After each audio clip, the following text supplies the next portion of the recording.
Hi, I'm Cheryl Kagan, very proud to be the Senator for Gaithersburg and Rockville. Welcome to this week's edition of Kibbitzing with Kagan, brief conversations with people I find fascinating. One of the most awesome people in Maryland and Montgomery County politics is Melanie Wenger, today's guest. Melanie, thank you so much for taking time to chat. I'm thrilled to have been invited. Thank you. Thank you. So, very quick background, which is you grew up and went to high school in Kansas and then came to this area to get your master's at GW. But Right. but you're really hard to find personal information about. So, what should folks know about you that isn't easy to find online? Well, let's see here. Yeah, I'm from a small town in Kansas. It's called Newton. It's about 20 miles north of Wichita, where I was born and raised and still go back there because I still have family there. In fact, I'm going tomorrow. Yay. But I did a number of things in between Kansas and had undergraduate degree from Kansas State University and ending up in Montgomery County and the state legislature. We're going to get to all that. Tell Yeah, us okay. something juicy that we don't know about you. That's right. But I lived in Florida on a small island called Captiva Island after I got out of college. Nice. Then I moved to California. I lived in San Diego, down in South Mission Beach for people that might be familiar with California. Then I back to the East Coast with my then boyfriend and eventually husband Yeah. just for a short period of time. And I would note that that was a long time ago. Long time ago. Well, what brought you to Florida and California? Job or love or both? So Florida, I needed a break after undergraduate school. But I ended up getting a real job there. And then California, because my boyfriend at the time and I wanted to go to graduate school. And at that point in time, California, if you just established residency there, they had really, really great graduate programs and law schools. And also it's not a bad place to hang out Not while the you were first. establishing residency. So we were there for a little under 2 years. And then he got an opportunity to come back and sail. That's his profession. On the East Coast, I came with him, and then I went to graduate school at George Washington. Amazing. Yep. All right. Well, you have a great history as a legislative insider and expert. You worked at the Department of Legislative Services, kind of a behind the scenes role, but then you worked for the Senate President, I Mike did. Miller, Thomas hmm V. Mike Miller, the longest serving Senate President in the nation's history. Tell me hmm what it was like being his chief of staff. Well, I'm going to start by saying this is another kind of unique thing. I am quite certain I was the first woman ever to work possibly as a chief of staff for any Senate president and certainly for President Miller. So that was a new experience for him and one for me as well. But he was, I knew him a little bit because I was staff to the Senate Budget and Tax Committee at the time. And I got a call from him one day, would I be interested in talking to him about the job?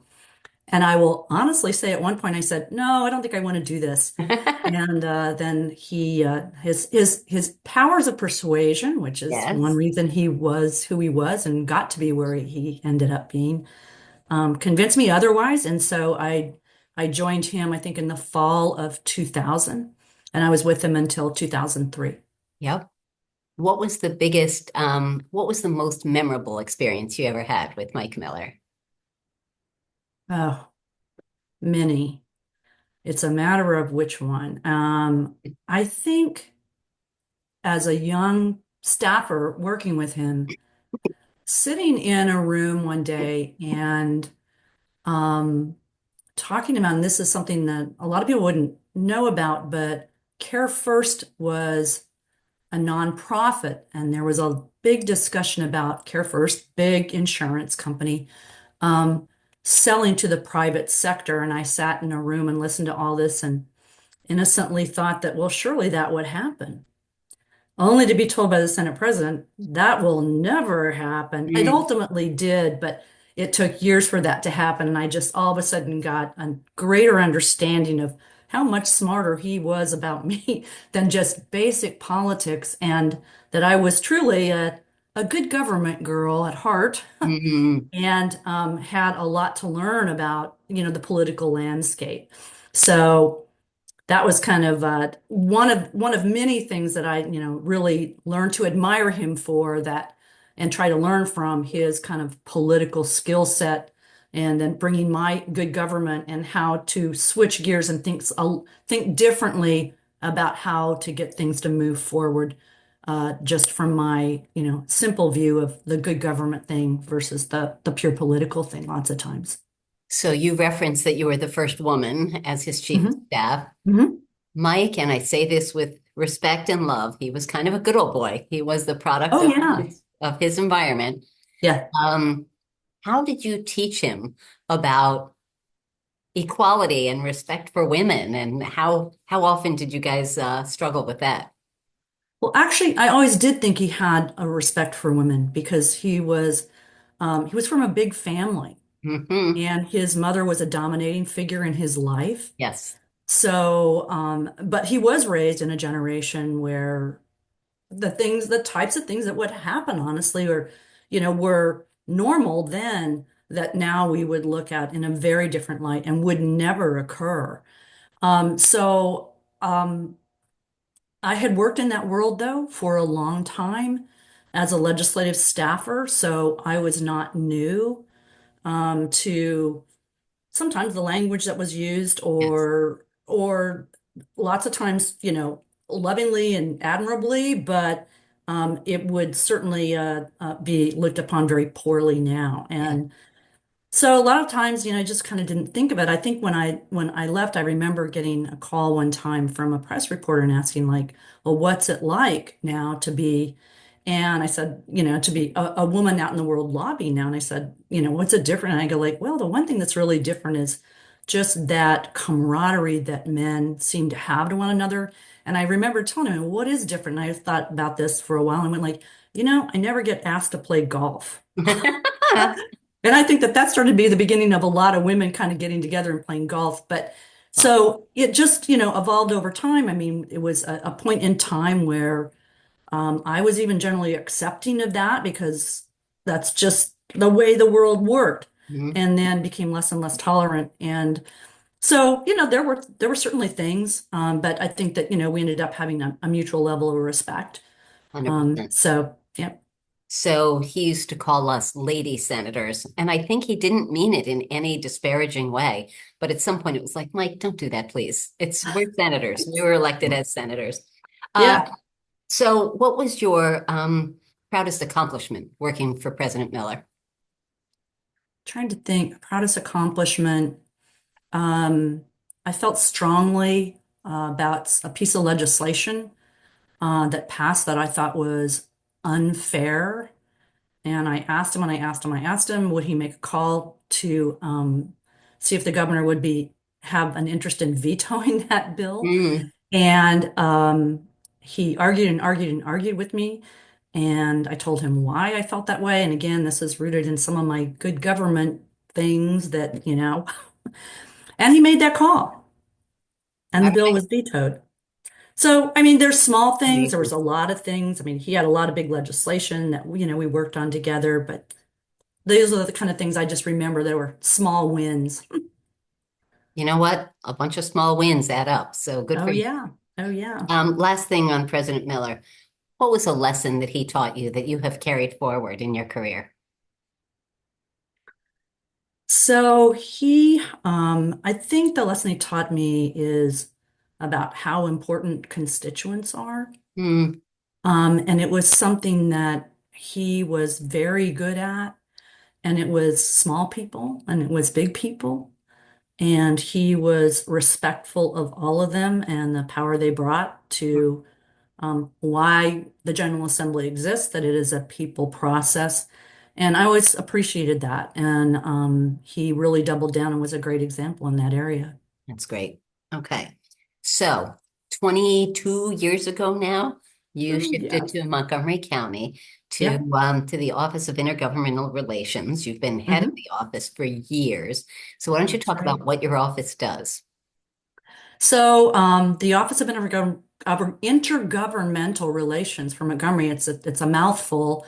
Um, is we represent the county's interests at the federal and at the state level, and it is a unique office Hmm. in the state because my staff and we represent not only the county executive, which is the executive branch, but also the legislative branch, the county council. Right. And that is a unique arrangement in the state. Most offices in the bigger counties that have these types of offices, the advocacy shop, typically only represent the executive Right. branch. Hmm. And possibly if the legislative branch wants to engage in activities at the federal level or at the state level, they hire their own staff. But Montgomery has adopted a long time ago a different model that I think is a good idea, so that you hope to have agreement between the two branches of government, and then one group of people represents the views of both.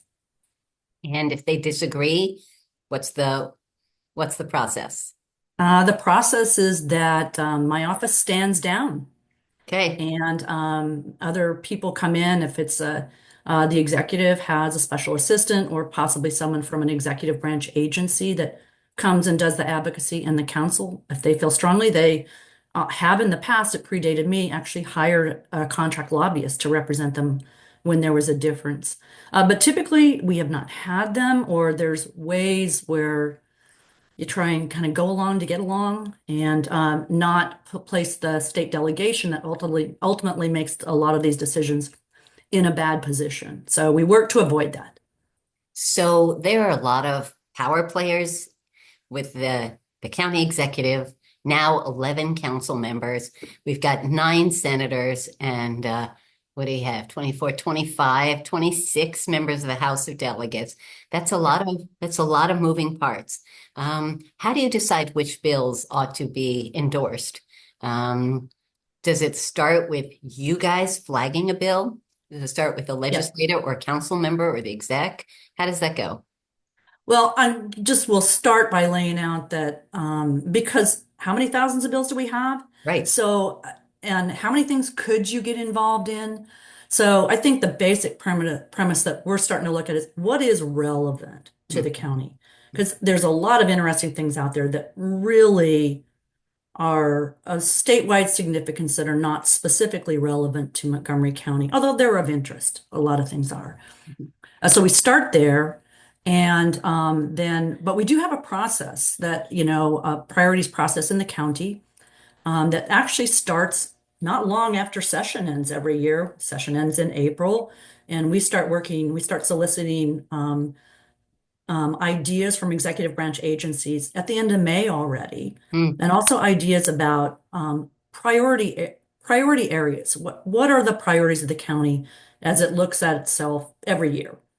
And so we develop a list of pieces of legislation. Sometimes they're local, or they only impact Montgomery County. Right. Sometimes they are a statewide piece of legislation. So it's important to us, but we hope it's important to other jurisdictions as well.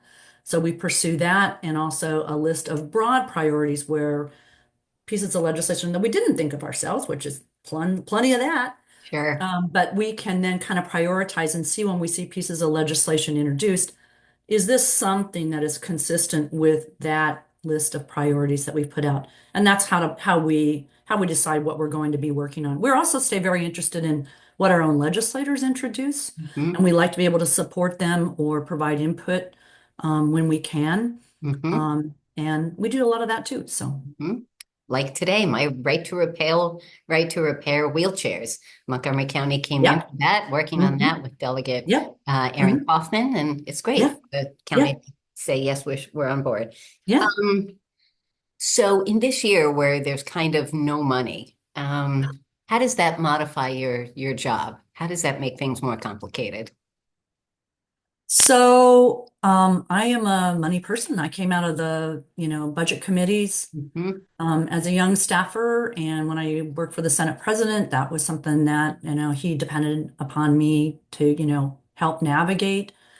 And so I find the situation very interesting, and I've kind of tried to clear my deck so that when things start to come together on the General Assembly starts to figure out how they're going to approach the problem that they're facing right now, which is an unusual problem. It's a pretty unprecedented problem that will be, I will have the time and the ability to engage and hopefully be very protective of the county's interest because at this point in time, obviously, not just Montgomery County, but all counties have a lot at stake in certainly the governor's plan about how he is recommending reconciling the problems that the state has financially right now.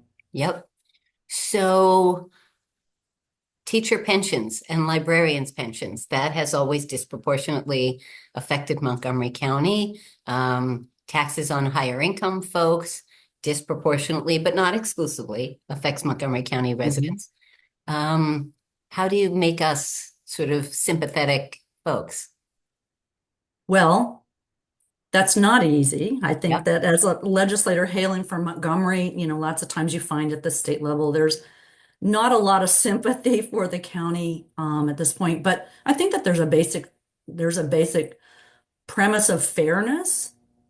And I think that our legislators, of which you're one, have to be able to justify your vote to people that may pay higher taxes to the state and have to pay higher taxes. I don't know. I don't know a lot about the county executive's budget that he'll be submitting, in the next 6 weeks or so. But um, we're very sensitive about being treated fairly, Yes. and that involves Montgomery's the state's largest subdivision. I know that most people know that. They have a fair amount of wealth, particularly relative to other subdivisions. And so we understand that, but it's also the state's economic engine. Yep. So that is our argument that we can generally, do pretty well governing ourselves, but we always need the state to help us invest in infrastructure in the county. And so we're very sensitive about that. And again, because of the long history, which I will not explain here, with teacher pensions, we're very sensitive to that particular Absolutely. reduction in the governor's budget proposal. Yep. Yep. Ditto.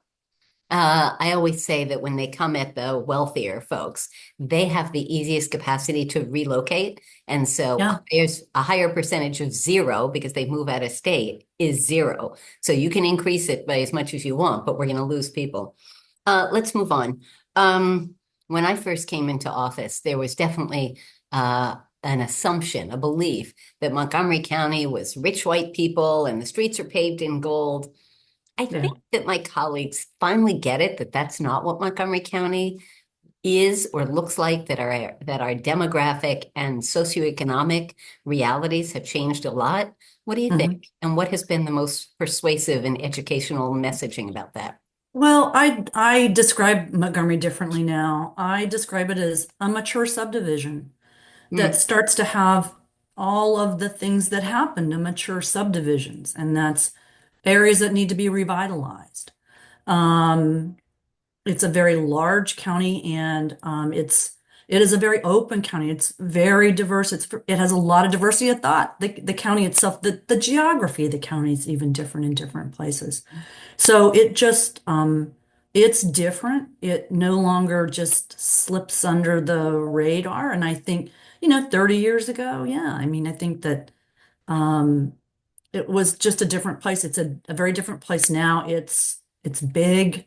yep, And again, it's been around for a while. yep. So So you live in Anne Arundel County, near I Annette, do. I but do. you advocate for Montgomery County. Is that ever a challenge to kind of make that case and seeing some of the differences between the two? No, it's interesting to me. I'm not going to tell you why, because I think a lot of people went like, "Oh my gosh, who, advocate," and particularly if you come out of Department of Legislative Services, which is, very sensitive about the relative wealth of Montgomery and some of the quirky things that happen in Montgomery and this big delegation, a lot of which are very progressive. And I go like, I have always thought that Montgomery County was a very interesting place. and did have resources and did right by their residents on how they allocated those resources. So I just always found it interesting. And it is a contrast to the county I live in, Anne Arundel. But you know, I'm a defender of Montgomery and There always you have go. been, just because I think that they put their money where their mouth is. They do good stuff with the resources that they have.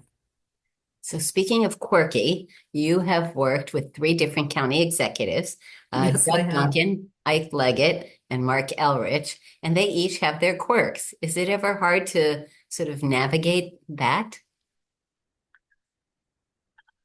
No, well, I should say yes. Okay, how about yes? Yeah. Um, So, because I knew them in different places always. When I came to Montgomery County, I knew Doug Duncan from my experience with him, for me working for the legislature, but always really liking him and always having him just, feel like he was just engaged in the process and interesting, very smart. Hmm. And so I came to work for him kind of in a different way. And then I met this person, Ike Leggett, who the first time he met me, he was like, "Well, I don't know you." And I go like, "I don't know you either." I love that. And I obviously quickly grew to respect, Ike's particular skill set, Hmm. and how very, very different from Doug.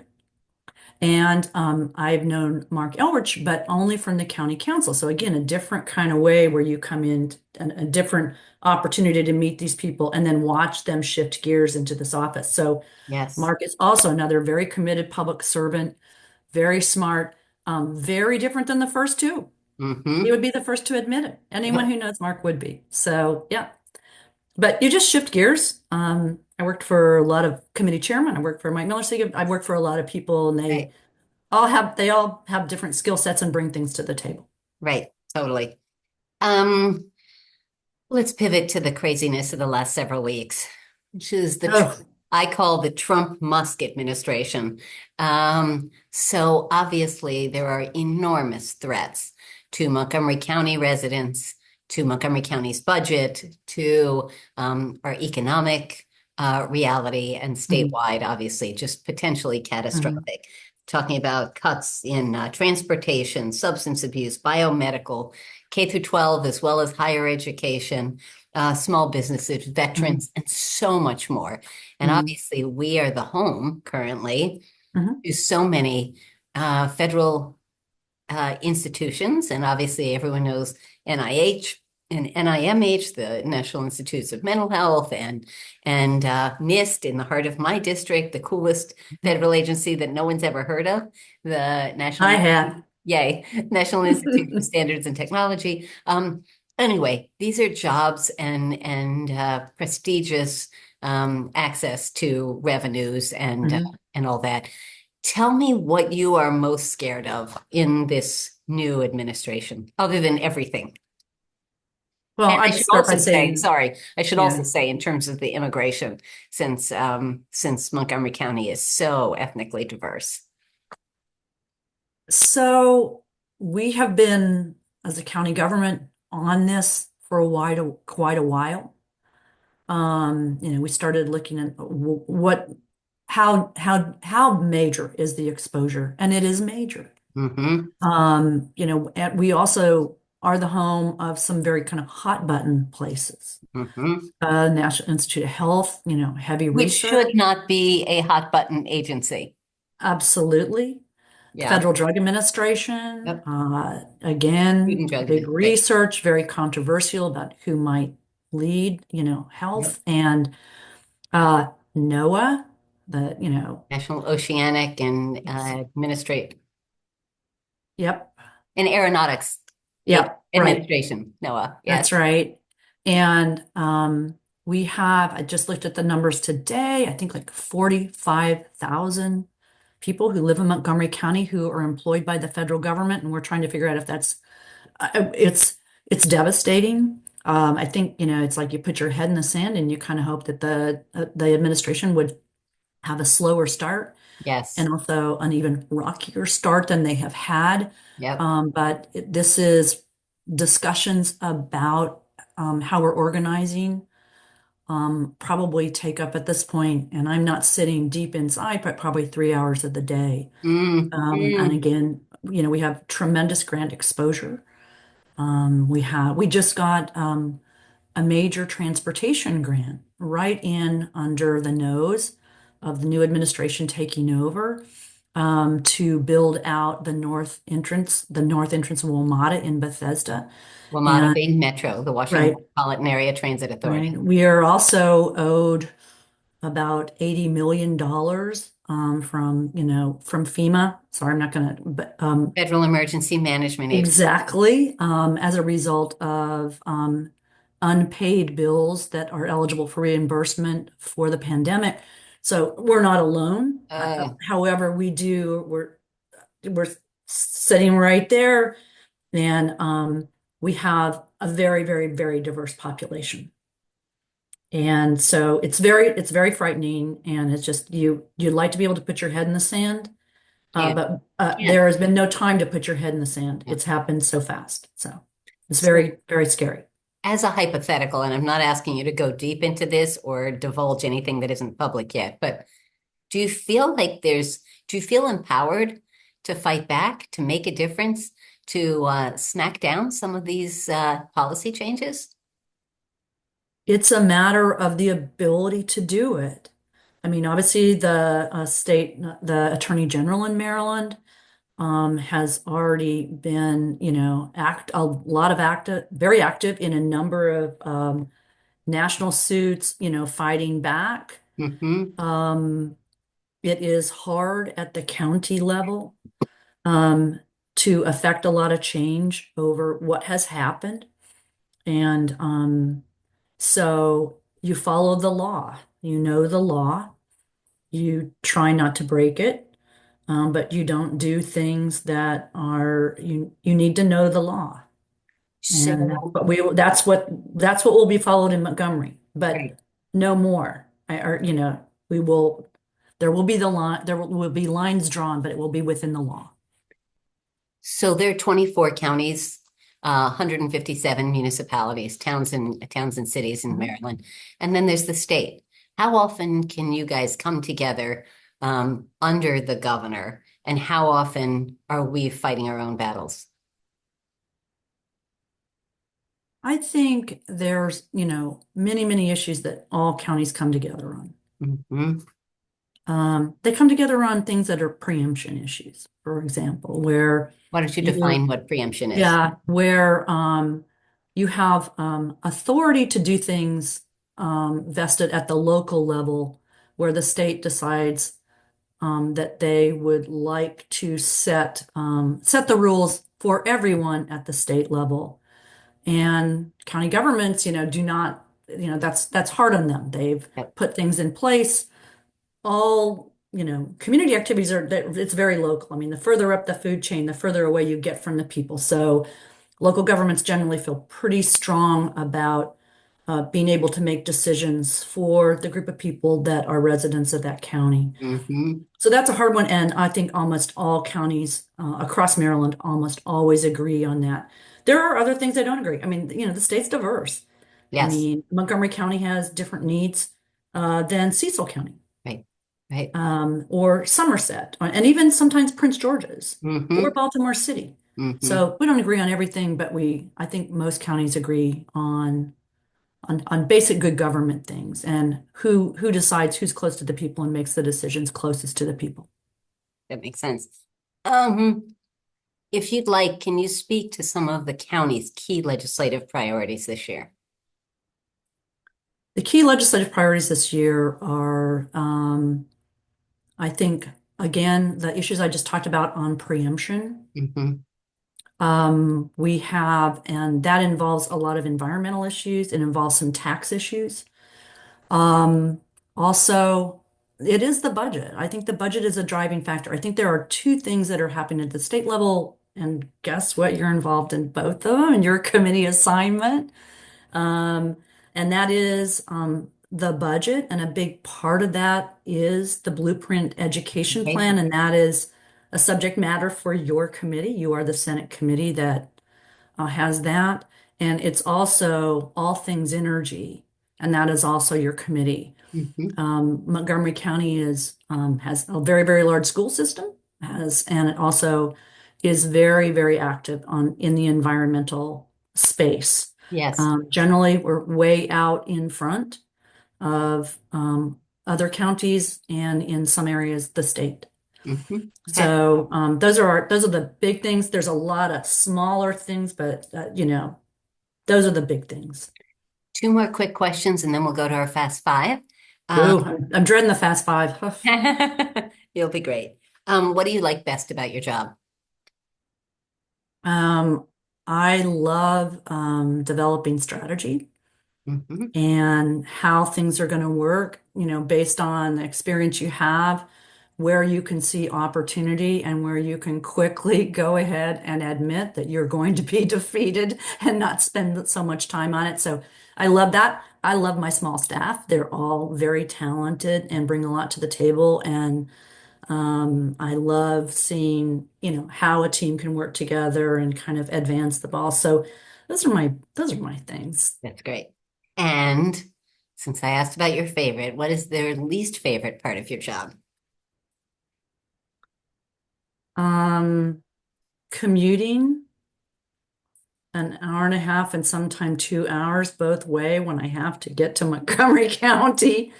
But Denver, other not than the that, same. I mean, yeah, Mm. that distance is, it's pretty tough. I Yep. think that's the worst part. I do it less since we do have Annapolis offices, and Mhm. since I live in Annapolis, I work out of the Annapolis office a lot. Mhm. But I think that's one of the worst things. I mean, there are things where, because of the reputation of the county, I'll just say that in Montgomery, in the state of being a big, relatively wealthy county, that sometimes I, feel like that's a burden to bear. Sometimes it's unfair, but we work hard to navigate that. So, Yes. All right. Melanie Wenger, Director of the Montgomery County okay, Office of Intergovernmental Relations. mouthful. Mouthful. All right. Fast five. Five quick questions, five quick answers to help people get to know you better. Question number one. Um, who was your childhood hero? My father, Okay. Question two. Where would be a dream retirement location? Kansas. Okay. I thought you were going to say that. Question three. What is the best advice you've ever been given? Um, to always remember the little people. Okay. Question four. You're awfully active. Tell us how you stay fit.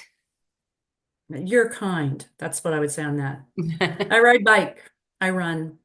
I swim. I All garden. yeah, yeah, all that. And the last question, the one I ask every one of my guests, Melanie Wenger, what is your hidden secret superpower?